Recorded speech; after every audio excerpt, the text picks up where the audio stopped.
Welcome to Manage to Engage, the podcast from clearandopen.com. Dedicated to the evolution of you, because businesses grow when people do. Serving leaders, managers, and people who will be, helping you reach excellence in your work and achieve your personal goals at the same time. Sign up for the free course at clearandopen.com. The more I think about excuses, the more they blow my mind.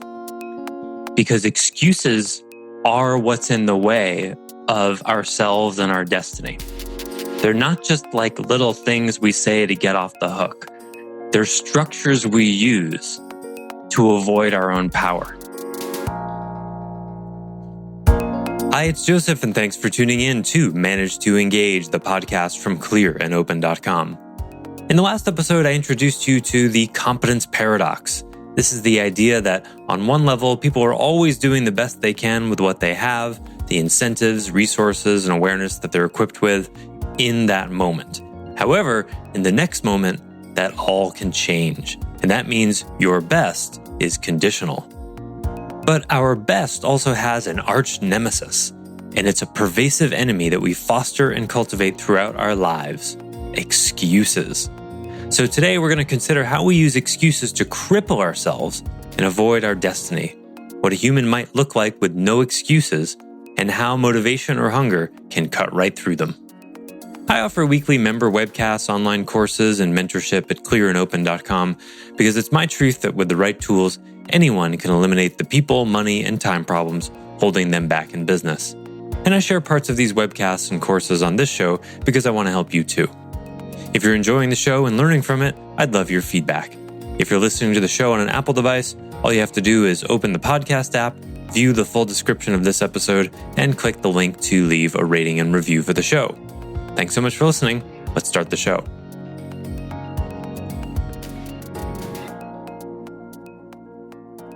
So we originally started the conversation talking about hunger. There's a whole lot of confusion and beliefs and conditioning and thoughts that I see that gets in the way of hunger. And I've started to work in earnest on my excuse book. I haven't counted them all. I think I've got about 70 or so in 5 different categories. So stay tuned to the blogs. I released the first one, I think, on Sunday. And I'm going to use the blog as a kind of structure to get myself to write this thing. And the more I think about excuses, the more they blow my mind. Because excuses are what's in the way of ourselves and our destiny. They're not just like little things we say to get off the hook. They're structures we use to avoid our own power. And when we avoid our own power, we avoid our own destiny. So what I keep thinking about, I think it was Jay Krishnamurti who used to talk about and write about what would it be, what would an unconditioned human being look like? A human being with no conditioning, which is an interesting idea, but the Buddha would probably call it an imponderable because it's impossible to not have any conditioning whatsoever. If you put an infant in a white room with no stimulus whatsoever, it would die. It would be child abuse. We require some kinds of conditioning, right? But related to that question, I've been thinking about what would a human being be like with no excuses? What would it be like if you indulged your excuses? Never. You saw the excuse, just like a thought, and went like, oh, look at that, an excuse. It has no power over me.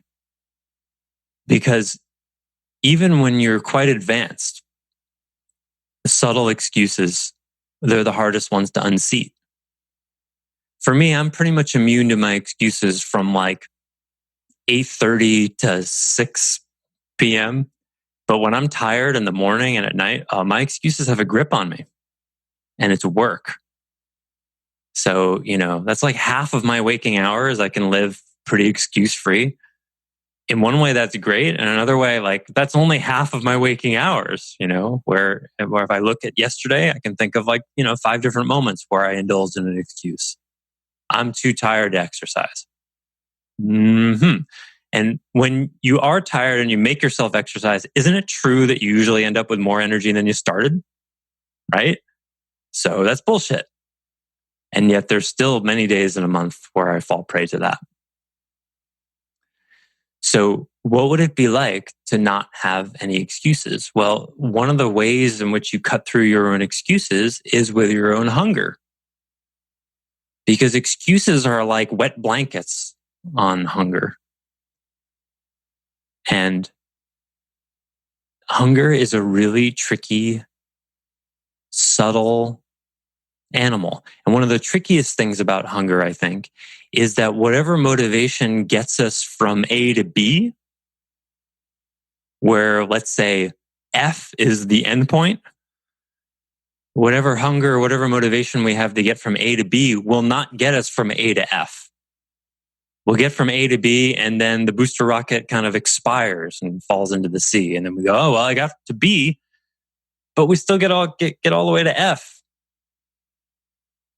Well, let's make it a little more realistic. To Z, the real end, right? Whatever you have that's going to get you from A to B is not going to get you from B to C. It's not going to get you from C to D. And you've got to get to Z.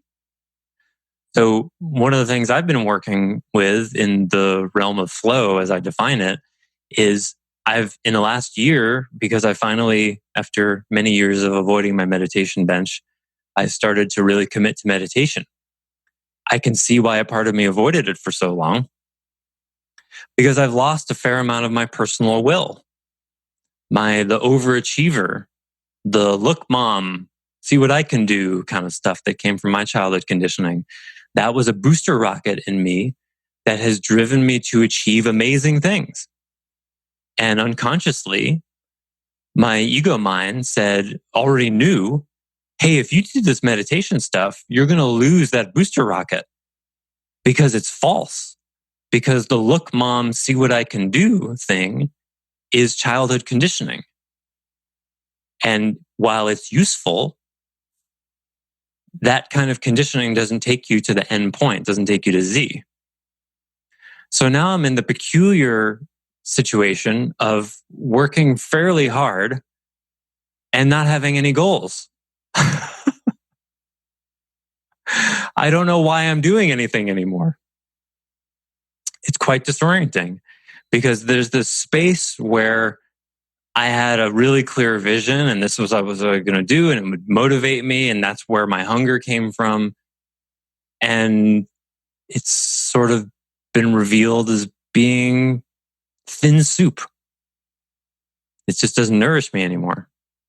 I don't know if it just stays like this, where you're just like, okay, this is what I'm doing and I'm going to keep doing it. Why? I don't know. I think it reminds me of what Bruce Lee said about martial arts. He said in the beginning, before martial arts, a punch is just a punch and a kick is just a kick. And then you study martial arts and a punch is no longer just a punch and a kick is no longer just a kick. And then in mastery, a punch is just a punch and a kick is just a kick. But he never said that was a comfortable state of being, maybe at least not in the beginning. Yeah, I don't know. Maybe it's just a midlife crisis. Maybe it's just you don't get to know why you do things in some ways.